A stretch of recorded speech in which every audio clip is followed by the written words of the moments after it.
Samoa o maia o le a tātou Tapuaiga atu I le atua.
Te ao I le ala o au tulafono. Ono ana lava lea iai se iau o I le ngataanga. Teach me, O Lord, the way of your statutes, and I will observe it to the end. O le tatalo mo le angangpa ia, tātou ifo ma tatalo I le atua. Wa whanga poto lo watonu, I le lei aso lo waspa ia lo mātou atua. O mātou o mai se iosi le taulanga I Oruma. Si atu le vi inga ma le whaletanga I la ua whio wa e ono mea ma te tau. O oe lo mātou atua. Mātou whanau atu I la ua whio. Ina ia whio mai ala lo lava nganga pa ia. Te tala lo mātou whanongo. A o feta lai le nganga o la ua whio. A whio mai oe lo mātou atua.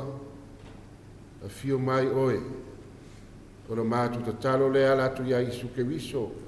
Lo mātou alii ma lo mātou whaole totas. Amen.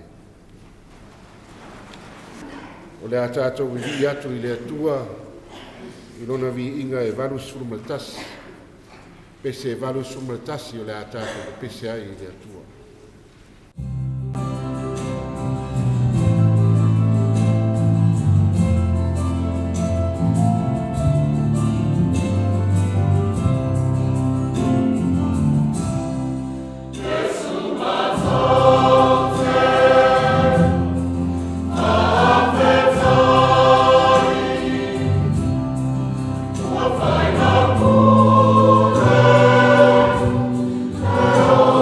Oh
whaitawina o le tuspaia. Tusfilfilia mai le whangeng tuai. Salamu se lau sepulu maleiwa. Lau salamu se lau sepulu maleiwa. Tātou te whaitau mai a mata mai le fo i kua tolu suma le tolu. Se ia whaangata mai i le fo i kua whaasa fulu. Whaafafonga mai o nisi o Awhionga pa ia no tātou wali. Leli ia awa mai ia te au i ala o au tūla whono. Ona o ana lavalea i ai se i o i le ngā taanga.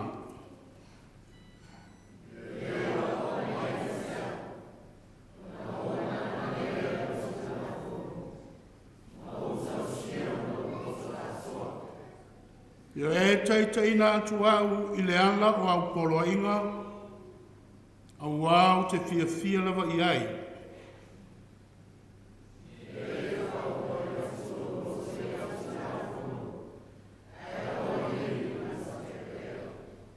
Ia liliu seina o mata nei o vai i mea lea o ngā, ia whaola o laina au i lo wala.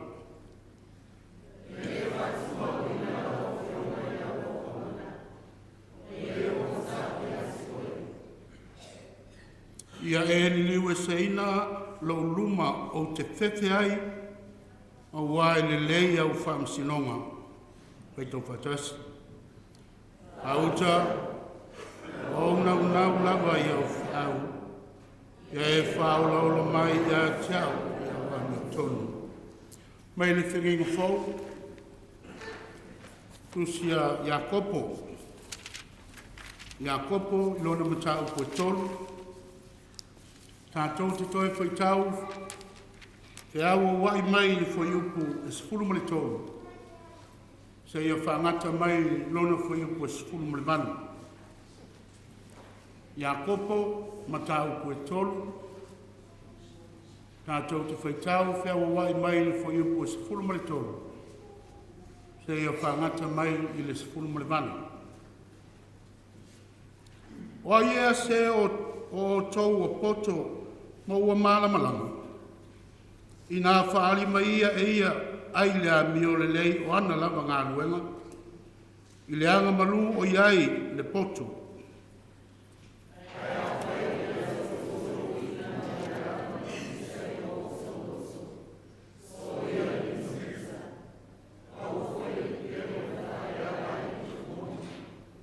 I leo le poto le nei waluifo mai lunga. A o la le la rolangia, o le mea whale tino, o le whate monia.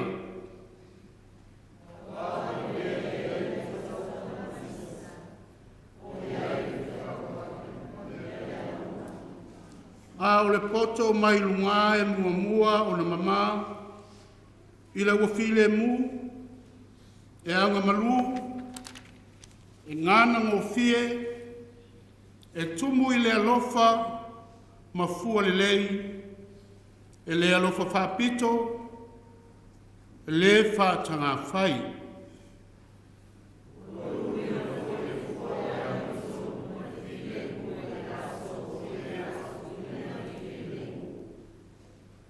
Ia whamanuia mai le tuai ala le tātou whaitau, ma whanongolongo i nisi o ana Awhionga pa ia, ma ia wau mai pēlo nā nganga e whamanino mi whamalamalama, ia i tātou le loloto ma le tāwo ana Awhionga. Ma ia tu maut pē ia te ia lo na lava viinga, nei māso malama eo i le whamavau. Amen. Tātou pe pese i le atua, i le pese se lau valu suma le tasi. Se lau valu suma le tasi, tātou pe pese ai i le atua.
o tātou tālu sanga, o le tālu o le whaafitai, whātou senga. O tui nātu nisi o tātou manao e no tātou tua. Nā tātou wifo matatalo i le tua.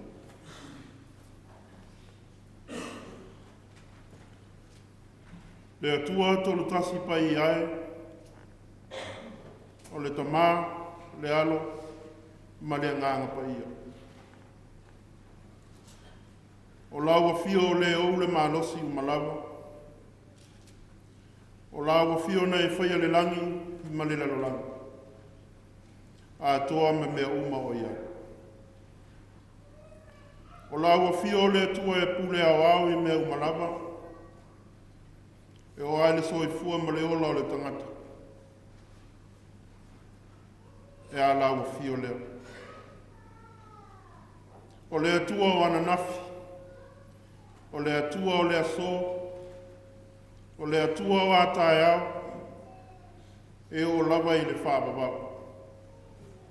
O le alefa ma le omeka. E tumu le langi ma le lalolangi i lo pa ia ma lo mamalu silisiliese. E te la e i vi inga, e whaapale ina lau fio i vi inga. O mātou poto i le nei tū la Afiafi. O le mātou Tapuaiga whai whātasi ma lo lava tunu. Se o mātou wosi le tāulanga. Mo mātou abatu le whawhitai o le whamanu ma le whanetanga i la wafia. A wawa le masino lava lo walofa ma lo wanga le lei whasoa mai mo i mātou. E o ilawa ina o mātou langona le le ato atoa. E po nā mai la mātou tāla sanga whai i la wafio tamā. Ai langona lava lo mātou mawhanawhana. E te whawhafonga ina, mai e talia mātou Tapuaiga, o na ola mātou wali whaola o Yesu Keriso. Wa mātou pūna nou mai fuatu i le nei Afiafi. Ina wala lata mai foi le pule o le pōmisa. Se o mātou mana tunatu ifo, i lo walofa ma lo wanga le lei whasoa mai mo i mātou. Ai a foi le sāwalinga whanawai aso. E le ngata ina o mātou a batu le whawhitai ma le whamanu.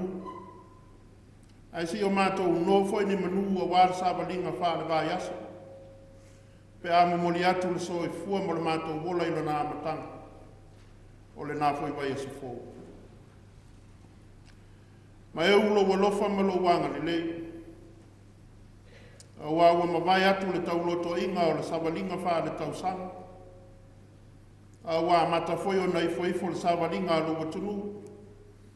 E anga i atu le wha i unga o le nei foi tausanga. A e langona lo mātou wa nganga wha aftai le li ie. A wawa malanga loa mala ma puapua ngā. O wha mai ese pe o nā whia i le lalolangi malo ai le nei vai tau. Ai wha pia foi, mala wha le nā tūrai o noa whia isi o mātou utunu o Samoa. A ua marutia lava i mātou i o aoanga le lei. O mātou wha whetai le di ie. O na lo saonga le mūsi o mātou utunu nei. O lo solonga le lei pea le taitaina. E le ngata o tai whale atunu, o tai whale kālesia, o so se whala potopotonga, e o lava foi tutono nuu mawhioanga. O lo e whaali mai ai mātou i lo walofa, ma lo lava wha maunga. Whawhetai tele lava tamā, o na o le whaonga ina o le soi fua ma le ola, e tautua ina ila wa fio, e le ngata o tai o le atunu, ai whapea foi o le ofo ina o le soi fua o lau au whainga luenga tutofi. O lo whanau no manu ma whaatuna paulia i lea whioanga ma lea whioanga, e o lava i atunu e mamau. O lo malutia lava i o awanga le lei. Pāwhetai i o manuia e tele. Le tamawa inga wa e whasoa mai mo i mātou i so se ala. O whātofu si ai mātou tai tō tasi. O mātou whaonga ina ma le te tau o wāle tau singa o le soifua ma le ola nei. Whāwhitai ona o le amana ia o le tangata. E ala i tō whinga ma wāla wina SS. O e te tofi ma wāla awina ai le soifua ma le ola. E ngā nuru e le ngata o le atina ina o ainga. O le atina ina o nu. O loa tunu, ai maise o le atina ina o lau whiau ma lau ngā luenga. O le soifua uofu e nātu, i so se ngā luenga e ngā lue ai. Ina ia sanga vi ia i pēlo o lava swafa ma mali. Whāwhitai tēle lava lea di ie. Mātou whāwhitai le nei Afiafi. Ona o atunu, o lo whapeina o nālo lo whamaise o mātou o tunu o Samoa. E awina mai o nātou whesoa soani, ina ia whesoa soani nā ile ta maa ainga, e whesoa soani nā ile ati nā ina o se o mātou o tunu le. Ia lava lawa fio lea ni ia e whāwawa. O mātou whāwhatai ile nei Afiafi, mātou whālongo longo fo ile tae au o mawai, I lau upu fola I ala mai I lau au whai ngā luenga ngā lue. Tō matau ina ai I mātou, a wālawa la mātou wola whātua tua I lau whio. Whā manatu mai ai mātou, e au lawa o nau mātou sa ili, I le poto ma le ata mai sili, o I lau whio lea. E alu le nei Afiafi le li iau mātou sula ina lo walofa ma lo wanga le lei. E le tai o na lilo, pe lanu ia mātou upu, mā mātou tala. O mātou whāwhitai o na wawa whionga pa ia. Ao mai ai mātou le potosili e au na mātou sa ili ai. O whaila lea masulu I o mātou wae, ma le malama I o mātou wala. O aua whionga pa ia, o lo e whaali mai ai mātou, o lo whape foi o na e whetalai mai ai mo I mātou I lea lawaso ma le aso. O mātou whawhitai o na lo lawa nganga pa ia, o le o sili o na lata mai ai mātou. Pe soa ni ina la mātou vai le tele o taimi. O taimi e tau ma le muai, ma taimi e langona ai mātou le wha vai. A o le anganga pa ia o lawa fio, e te whesoa ni ina lea I mātou, e nei a whape foi o na mātou wha malolosi. Ma sāwa wadi pēr I ala o e whina ngalo I ai mātou e ao na mātou muli ai. E wha sili lawa la mātou whawhitai lea di ie. O no Iesu malona soifua ofo ina mai mo I mātou. O le tāu langa lawa e tasi ai afi, na e sāunia, na e awhio mai ai le lalolangi ala lava I a Iesu Keriso o lo mātou wali mo lo mātou whaola. Na whālawa aulu mo le sātou, ina ia tōngi ola le tangatanga sala. Whailea mo mātou wala I mālo, e a whailawa mātou te langona, le whātua tua whamaoni ma le loto salamo.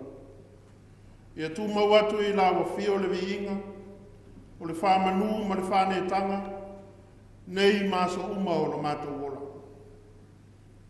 Ua tele nau lo ua lofa ma lo wanga le lei whaso mai mo I mātou lea di ie. Ai pangalea, e tali atu lava I o mātou winga le ato toa. O lo mātou toa I le alo popo o na o le whaoso songa lea di o le lalolanga. Ua se ai o mātou wala mātou te saba wadi ai. O mātou whamoe ai lo mātou mālosi, ma lo mātou lava poto ma le ata mai. Aua au noa masa mātou whamoe, masa ili atu I lawa fio. E te whasino ala mo I mātou ai ale sa walinga. Mo lo mātou wola I le lumana. Ua le ato toa na whaatino o mātou tiute. Ua whaataetai alunga le ngā lulue. Ua whaatumutumu lima. Le tautua ina o lau fio e ala I lau whiau ma lau ngā luenga. Ua le eifo I se wha maoni ai mātou, le whaatino ina o mātou tiute ma whaiva, e le ngata I to tonu a inga, ai whapea fōi lau whiau ma lau ngāluenga. O mātou te tālo le li ie, o whapea ina fōi o na anga sala tai o loa tunu. E anga sala fōi tai o e kāle sia ma whala po te kutonga. E le aiso mātou ato atoa i lau sinifungati. Ala leo la mātou whātou e se le li ie, se e alofa, whamā ngalo mai ia i mātou. O le iso mātou loto whamā ngalo ia mātou uso a tangata. O whaifai mātou, ia mātou upu ma mātou whamatalanga. O la ngona ile whawai o nisi a uso e fia tau ma whai o ala o fiu, ma lo lava fina ngalo. O mātou whātou e se le li ie, se e alofa. Wha pale mai ala o fio ia i mātou mo mātou se maanga sala uma. Na ia wha maangalo i mātou le toto le sala o le mātou wali o Yesu Keriso. To e watu mātou i le mafutanga mawhana ma lau lava fio. Ina ua e wha maangalo ina mātou se maanga sala uma. O mātou whāno no manu i lau fio i le nei Afiafi le ali ie. Ina ia fio maia la wa fio e ala i lola mana, mo loa nganga pa ia. E taito alua ina mātou whiau mga luenga, a wafo le sāba linga o le nāwa yaso. Mātou te wha moe i la wa fio. A au noa ma la wa fio le li ia. E le i manuia fo i la mātou sa walinga. O mātou te tālo i le nei Afiafi. Whapa ia i le mātou i funga nei, ma loa tunu o Samoa. Whamanuia i ona tai whale atunu. Whamanuia i au tai whale kāle sia. O to tonu whala po te kutonga, ai whapea foi te tonu awhio anga manu. Ia i eile manuia ma le while mu o lago fio. Whatamawa inga pea, tai o le atunu. Ina ia whatino foi o lātou tiute ma le ami o tonu. Ina ia sa ili atu i le poto ma le anta mai sili mai lago fio. Ina ia tutusa se manuia mo tangata lau tele o logo tunu. O mātou te tālo fo, o tai o e kālesia, o te tono lau e kālesia wao, e le ngata o le lau a fonu, ia e whapea foilo nā tele. Ia whisua swani i la fio, ma ia maua foi i la tau o lo au tauina, le poto ma le ata mai sili mai la fio le ali ia. Ina ia whapea foi o na talai atu lo lava fina ngalo, i so se ala e te fina ngalo ai, ma so se ala e te wala wina ai so e fua ma lo mātou wola. O mātou te tālo i le nei Afiafi le ali ia. O e si la fia o mātou manao. O e si la fia foi mea mātou te mātiti vai. Ai mātou te lalafo atu i la fia. Tu sa ai ma lo lava whaasoa i ai mātou ma lo mātou wola. Ia whaia lava i lo lava fina ngalo ai au lava i o mātou loto. O mātou wāla au, le alo lau tala le lei le nei foi aso. E le ngata o Samoa nei, i lau au whai ngā luenga ngā lua i te tonu awhi o anga manu. Ai whapea foi te tonu o so se tō vine o lo launga i nai lau upu fola. Ia alu ia ma le mana. Ia whapea foi i la tō o whai mawa mai po lau tala le lei i atu nu e mamau.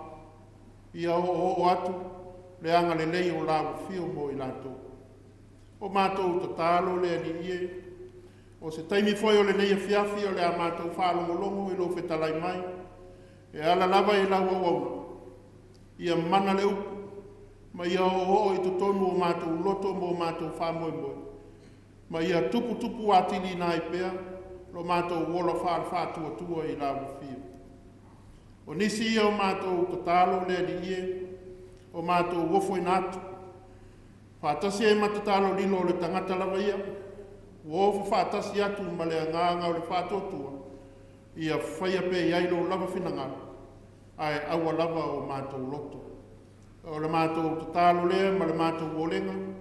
Ia lātu ia Iesu lo mātou wali ma lo mātou whaola e totas. Amen. Le tātou pepese atu i le atua i le pese se lau ono sifuruma le lima. Se lau ono sifuruma le lima le pese. Le tātou pepese ai. Le mao i nai ma le tātou taulanga.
le atua o le alofa tunoa ma le alofa muti vale umalava.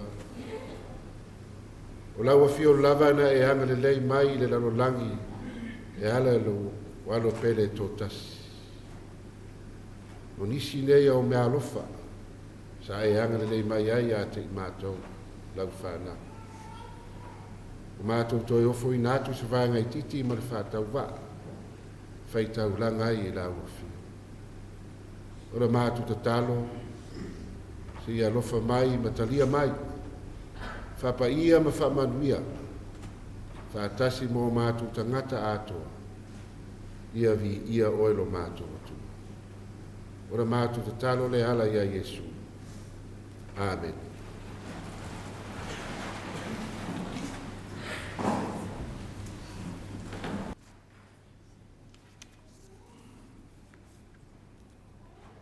O le la unga e le swafa mamalu le atua le tamā, le alo ma le anganga pa ia. Amene. O le a maua le matua le la unga le tusi sa whaitawina mai le whainga tuai. Lau tusi salamo se lau se fulu mariva. Fia whao ngā ia a matanga o whai upu, mai le whai upu e tolu suma le tolu, te i o le whai upu e tolu suma le vadu, o te toi whai tauina. Leiri ie e awa o mai a te au, ie e awa o mai a te au, ie e taitaina atu au, ie e wha atu loto, ie e liu e seina o mata, ie e whātu mauina lau afionga. Teach me, O Lord, give me understanding, lead me, turn my heart, turn my eyes, confirm to your servant. O le manatu ao le leiva yasori, tu sai ma le fasinonga le tusi whaitau waso, le whakasa, atamai, wisdom. Ao le manatu o tu, o le nei asu sa, o se loto ua sa ili i le atamai. A heart seeking wisdom. O se loto ua sa ili i le atamai. O le ulu tala o le salamo le nei e se lau se furuma le iwa e whaapea. O le hao ngā tele lava o le afionga le atua ua fia i ai o na tangata. Great is the value of the word of God. His people delight in it. Whamai uruai upu o le neisa lamo. Whaupu mō ngomarua. O gau le manu lau ti lea o le salamo le neisa lau sikuru mariva. Whamai upu.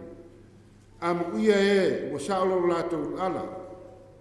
O e sa vavali le tū la fono ale ali. Amu ia e lātou e tausi ala tū la fono. O e sa ili ia te ia male loto atoa. Blessed are those whose way is blameless, who walk in the law of the Lord. Blessed are those who keep his testimonies, whom seek him with their whole hearts.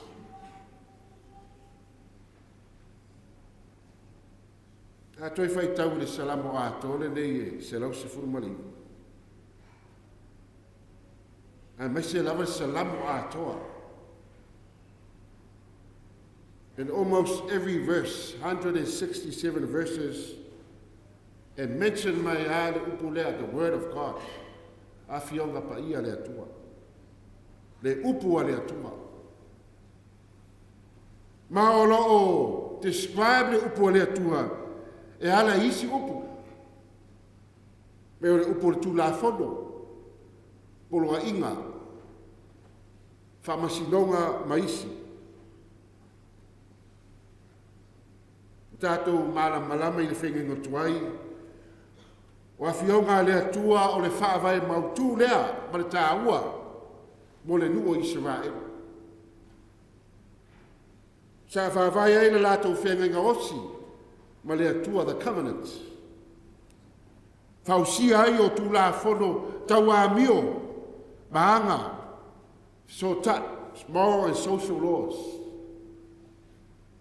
O tū la whono e maua ai le nofo file mu ma le whealo whani. Ai mai se o afionga le atua sa whai matai ala ma wha manatu mo sose Israelu. O le lātou sta ia o afionga le atua. Ua whai maala e ese mai ai lātou na isi atu nu.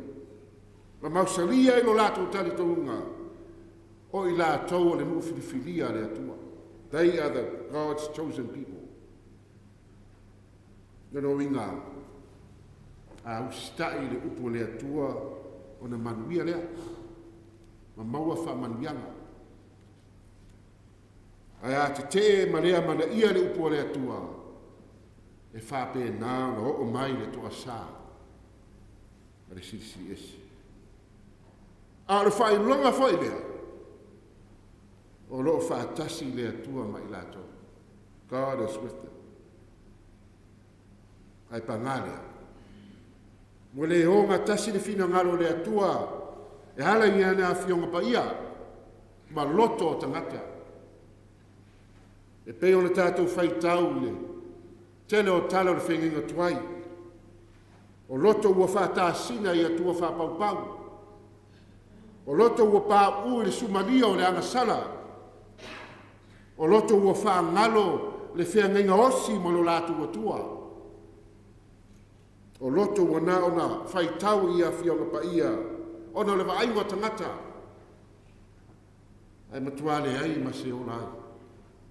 Their hearts deserted the word of God, for their hearts desired other wisdom, power, fame, materialism, and wealth. Fetala ile atu ia Solomona. O le hase mea te fina ngalu. The Lord asked Solomon to request it from him, anything he wanted.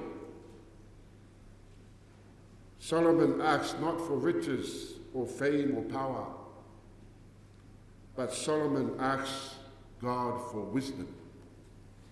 Loto matala. O le loto matala o lo iai le poto mai le atua ina ia tai ai. Ma whai ai le ami o tonu. This is what King Solomon desired. Ma e whape nā le hata lea o lo mori mai le solo lea po le pauam lea. I whai upo ia sa o tātou whai tauina. Me lau tusi selamo se lau si fulmarika. O le selamo o le tatalo. Talo sanga le whai selamo i lona atua. Le ie. Ie ao mai a te au. Ie ao mai a te au. Ie taitaina atua. Ie e whaui atu lau loto, ie e lilu e sina o mata, ie e whatu mawina lau afionga. O ve hape, action verbs. O lo wha matala mai eile mawhau whango le whaisalamo. Le whaisalamo e nā te iloa, he has the knowledge, le poto, le whaitau i afionga le atua, but does not have the wisdom. Le ata mai. O lona loto ua sa ili le ata mai le atua. Praying to God, teach me, O Lord. Give me understanding. Lead me, turn my heart, turn my eyes, mai anga sala na neila no lagi. Fatu mawina la wafionga ino loto. O wao la wafionga le sulu leo yo vai ma le malama. Lo wala. O le loto le tangata ua wha mau lalo i lumo le atua. Humbling himself before God. Le loto le tangata ua le wha moe so na lava poto. ai ua I sa ili le ata mai lunga. Se I whawhanga ina lona loto ma lona nganga ua ngā lala.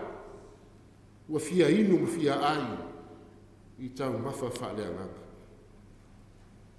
E se fwere matau tia o le loto le whai salama. Ua le loto ua ai oi ua whaanau nau. Ua whaatonga I lona atua. A plea to God for spiritual guidance. Ula ngona lona vai ma lona whaatau waa. Na o le matau le atua o le amatanga leo lona potu. Psalm 119 verses 33 to 40 is a heartfelt prayer for divine guidance, inner transformation and spiritual renewal. The writer asks God to teach his mind, direct his steps, turn his desires away from empty greed and sin, and preserve his life through his word. A heart seeking wisdom from above. From Tassier, or ancient Greek philosopher, from my I know that I know nothing. Socrates. True wisdom comes when we accept how little we know. E ese ale poto whaale lalo langi. E ese re ata mai lunga. E ana wha amara malama mai o tusi ia kopo. Pe on tātou whaitauina mai whaingi o fau. Le poto le lalo langi. Le poto ua whewaiwai ai ma whetu ai loto. Le poto ua whasia ma whasioti ai tangata. Le poto ua whamasino atu. Ma tau whaalehanga ai le istangata. Le poto whaalera rolangi u ma sofa ai le nofo file mu. Ma vā ai fo ngā vā I te tonu a inga nuu ma le atu nuu. E o lava I te tonu le kāre sia. Le vā le au ki visiana. I toi ngā poto lea le whamai akoto. O le poto whate moni. Poto whate moni.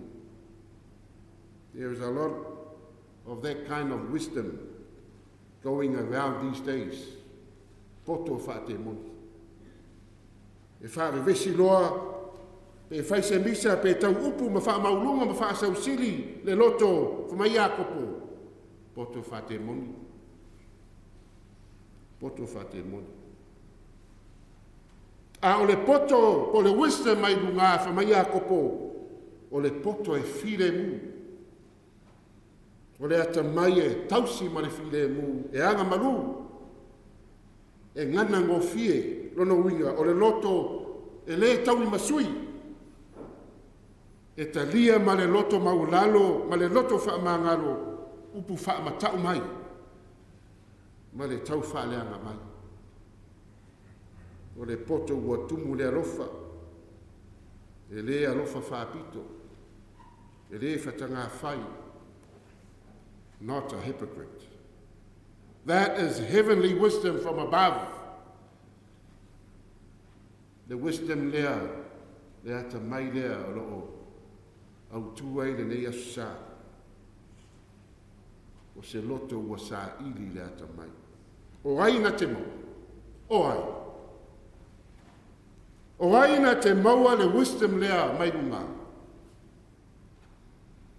O le loto, po o loto ua sa ili lea ta mai lea tua. O le loto ua wha maula lohina I luma lea tua. A humble heart. Ai oi ma, wha nau le loto I lea tua. Ina ia ta pena lona loto. Ta pena lona nganga. E au auna ma tau tua lona fina ngalo. Samoa e le atu nupele. Ma Samoa unga o le lalo lagi. Whamaro le ngā lulue ma le whātua toi le ngā luenga le tua. Vi ia le tua. Ono ngā luenga. O whātino ina. Mō sona vi inga. A o le whiau leo le tala nei. Tātou te talo i te talo le whaisalamo. O a tiute ma tō whinga ue ngalue ai. Ma ofu ina ele so i fua le atu e to tonu le kāresia le māloa ma ngā ruenga ese. Ia whaatonga i le atua. Ai oi ma whaanaunau o tātou loto. A wao mai pealo nā nganga mo i tātou. Ta talo ia fōai mai le atua le loto matala. Le tō whama mauma le tō whasa idi. A wase manui o a inga nu. Manane i kāresia. A wene se tio tātou loto. I le whetu leni mai o suinga fōu. Ma le tele o ala ata. Tau whase se i lunga. Upenga ta whailangi. Ua tai se ai no whasi no manga. Mai a whiunga pa ia le atua. Moni lava whita lainga lo tātou wari. E tutu mai perfeta pepelo ina ia whase se ai e ua whiriwhiria. Your spiritual deception has become a virus amongst Christians these days. Samoa o le tua lalo le tala le lei. E le o le awa ona. E le o le whala au whaasaina. E le o le ngaoi ma le whao mea. Le tau whaaleanga ma le whiasi o ti tangata. Ma le tele o isi anga sala matanga. Le tari. Ao le tātou whaamau lalo i luma o le atua. Ma le loto ua whaanau nau. E sa i le ata mai lunga. Whaamua mua le atua. Awa au noa ma le atua. E iu vale so tā au unanga. Le tātou fo'i a whionga pa ia le atua. E au mai pealo nā ta mai mo i tātou. Ina i o tātou tutu mau i ati ia. Lango. Ma whama popo le tau longo ma le walau atu lau whainga longa to tofi a le atua. To anga i le lotu. Ma mawhitanga ese lau e kāresia. Tausi le vā tāpo ia ma le vā whealo roai. I le vā uso a kinisiano.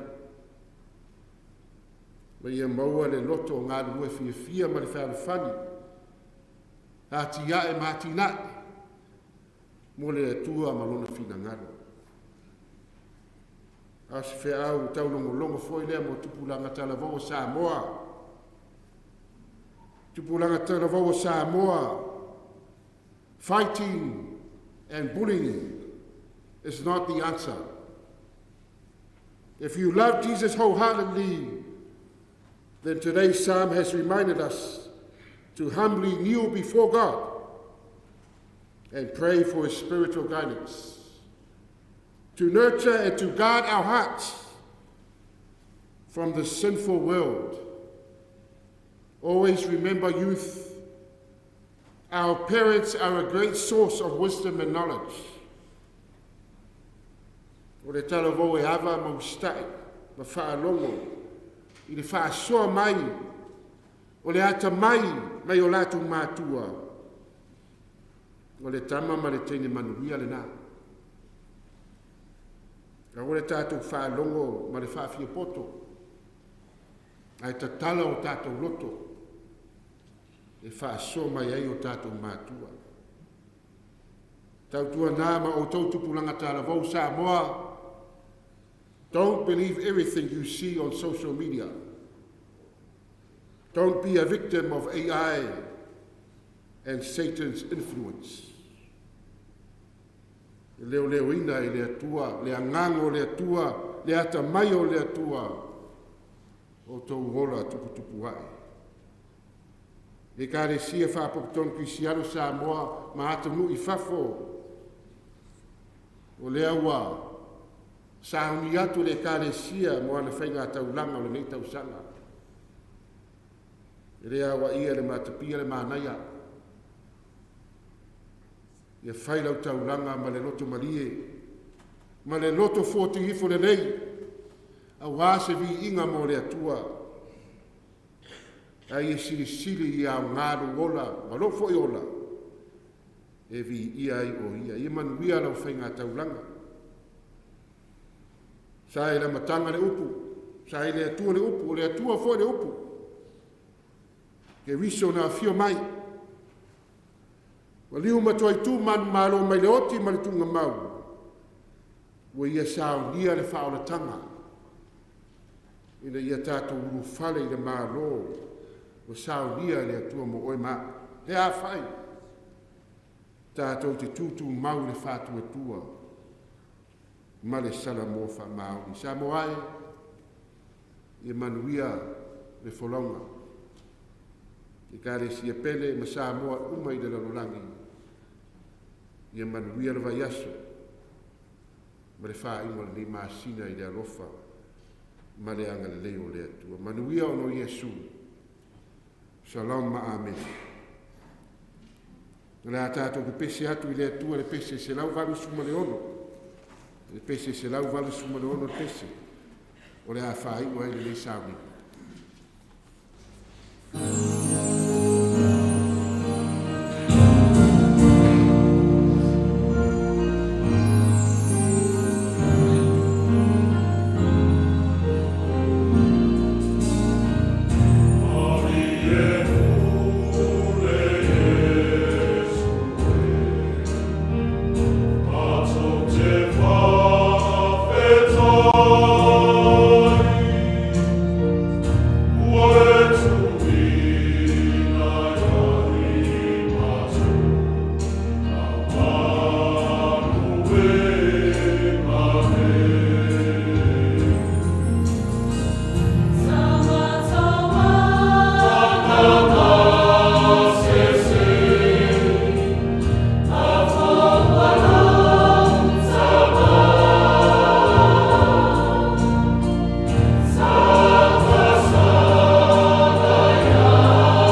Maua mai o mātou lunga, malunga o Samoa, le atu nupele, ma le lalolangi atoa, mai se lau i kāresia, le manuia ma le fide mua, lau a fio le atua tamā, le alofa i o Iesu Keriso, lo mātou wari, ma le whao le tōtasi, ma le mafutanga ma lo lava nganga pa ia, le ei ma se i o lava i le whaavavau lava.